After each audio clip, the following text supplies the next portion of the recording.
Hi everyone, what's up and welcome back to my channel. Today I'm going to be doing a non-spoiler review of The Night House.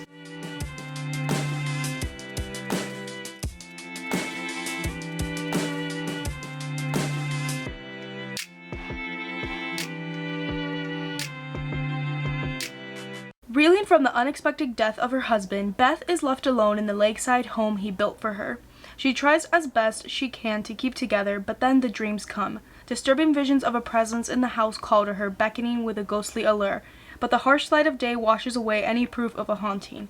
Against the advice of her friends, she begins digging into his belongings, yearning for answers. The Night House, in my opinion, is probably one of the best horror movies to come out of this year, and there's a lot of reasons why you won't want to miss this one. I know it came out a little while ago, I'm a little late to this review, but I couldn't pass the chance to talk about this movie because I think it's one that's really special and demands to be watched. First off, I have to talk about Rebecca Hall. In Rebecca Hall fashion, she did incredible. This is, in my opinion, the best performance that she's done from the work that I've seen her in, and she really is the moving force of this movie because a lot of the time, I would say about 90%, we're just left alone with her. The camera is just on her literally almost the entire time. Even though there are other characters, they're extremely minor, and she's the one that's, like I said, always on screen. And when there's a character in a movie like this, you're gonna want to have a great actress and also great writing for this character to make it just interesting to guide the story throughout. And Rebecca Hall's character here, Beth, was extremely interesting, and she played this part perfectly. One of my favorite parts of her performance is how she's able to convey so much emotion without saying a single word. I love her portrayal of grief. It's something that's really hard to just show in a movie, and I think she did it in a way that feels really believable, and it felt believable from the first moment. If somebody hadn't seen the trailers, didn't read a synopsis, and just went into this and saw those first 5-10 minutes, you get what's going on, and they don't really say anything. It's just with her acting that it just works so well. She did an awesome job in this movie. I also think it was super interesting how in The Night House, they don't really show us Beth with her husband. We're kind of just shoved into this situation right after her husband has passed away, and I think that was super interesting because it almost forms an interesting relationship with the characters and the viewers watching. And there are moments where it almost feels awkward and just kind of like you don't know what to do when you kind of just see Beth breaking down in these moments, and it happens a lot. But I think all of that was in a very interesting way and just benefited the story, because I think if they had, you know, given us a lot of exposition and a lot of flashbacks, it would have kind of taken away a lot of her grief. And I think also her acting was so good, you didn't need any flashbacks to prove that, like, you know, she really liked this guy. Like, it's just her performance was so good and the writing with her character was so great, it didn't need anything else. And I think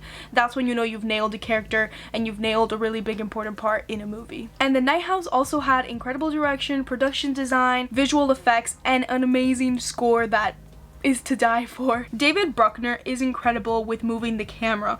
One of the very first shots literally foreshadows so much that happens in the rest of the movie, and that happens a lot in this movie. There are shots that give us so many hints to things, and it just works in favor for the movie. He's so awesome at just moving everything. There's a really smooth and rhythmic way that he moves the camera that is so appealing to the eye. It's beautiful, but also he disorients us in very different ways, but the audience can still see everything that's going on. It's a really pet peeve of mine when, like, I'm watching a horror movie and there's a lot of like shaky cam, or there's a lot of just weird effects where I cannot see what's happening, and it's kind of like a forced disorientation, if that makes sense. But here it just felt so natural. There were moments as well that made us feel like we're spectators watching this.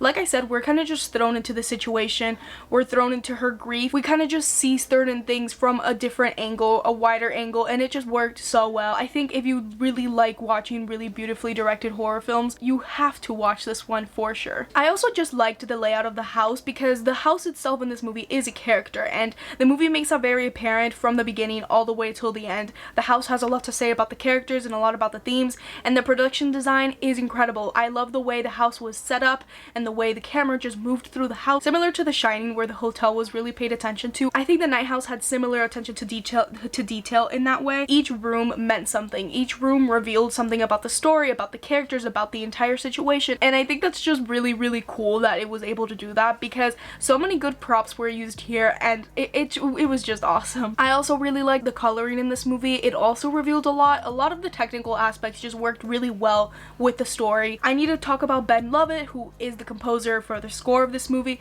The score in this one is awesome, and I'm gonna say something. The Night House kind of reminded me of Haunting of Hill House, and I'm a huge Mike Flanagan fan.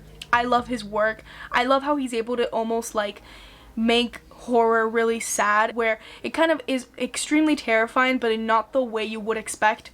And The Night House feels a lot like that, and The Night House feels a lot like that. So I think if you do like Mike Flanagan's work, you might really enjoy this, because a lot of the things that I like about his work, I like about this. And the score is one of those things. The score is extremely haunting, and also was so scary watching it in a theater. Like, the sound design was amazing. There were so many weird sounds that just like literally unnerved me, and that rarely happens when I watch a horror movie. But then there are moments where the score feels very sad and melancholy, and it just works so well. That mix of like really sad and then really horrifying mixed together, that's gold. Another big plus I have with The Night House is that the entire movie, from the moment the movie opens all the way to the end, there's something terrifying going on here.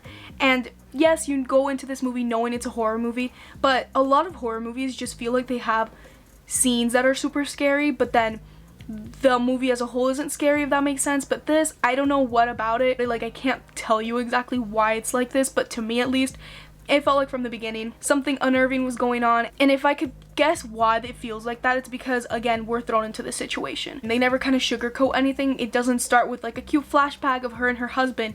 It starts with, this is the real thing that this person is dealing with, and we're gonna go through it the entire movie. And I think that choice was just for the better of the movie, because it could have gone in a lot of different ways, but I think the direction that the writers took this story in was the perfect way, honestly. This is a horror movie that works to scare people, but it also works to have a lot of themes about grief and just relationships, loneliness. There's a lot of really awesome elements in this movie that I feel like could be interpreted differently by whoever watches it. My one negative that I have with The Night House is that certain aspects don't feel explained enough. It feels a little bit ambiguous, and for sure ambiguity works to a certain extent in this movie, but I kind of wanted a little bit more closure, and maybe it was the intention of the filmmakers to not have The Night House have closure, because I guess it's kind of just saying like, oh, Beth never kind of had closure with this situation. You could go with that.